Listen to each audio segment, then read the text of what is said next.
So, and as you know as well as I do, basically the electrical grids were built individually, state by state, and then connected over time. I'm so old that when I started out doing this work 30 years ago, there was still a patch of Texas that was not part of the American grid.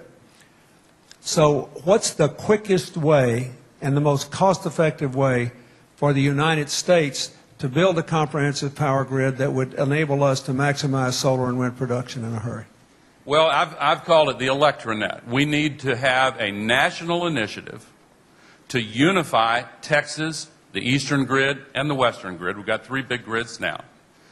Currently, American business is cost over $120 billion a year just because of the failures of the current grid. It's overwhelmed, the cascading failures, the outages. It needs to be replaced anyway.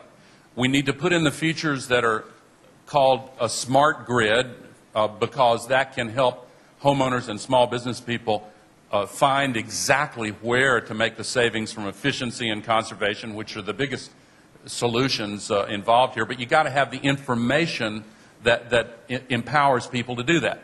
And there's a new technology. You can bury these lines. They're not unsightly and doesn't cost any more, really, if you do it the right way to bury them. High voltage AC and DC from the load centers, from the production centers of sun and wind and geothermal to the places where it's used. So at the same time, by the way, we could use that same initiative to lay down a much more robust broadband network, so the United States is no longer way down the list of countries that are connected to high-capacity internet services. So this should be the #1 infrastructure project of this decade, whoever is elected president. And how long would it take to do? Well, just generally, you think we could do it in 2 years? I have a session at the Kennedy School in Harvard with the leading experts in the country next month. I'd be better able to answer that question then.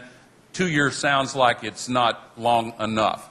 But within 10 years, we could, and I believe we should, make a commitment to get 100% of our electricity from renewable and carbon-free sources, hold nuclear about where it is, get a big chunk from conservation and efficiency, let concentrating solar thermal compete with photovoltaics, which will soon intersect that technology, put wind in there and let that play a big role in geothermal. If we make a decision, there is absolutely no reason why we couldn't do it. And then put the burden on the coal guys. If they really can capture and sequester safely, let them do it, and then let them participate. But the single most important thing we could do is to put a price on the CO2 in our economy today.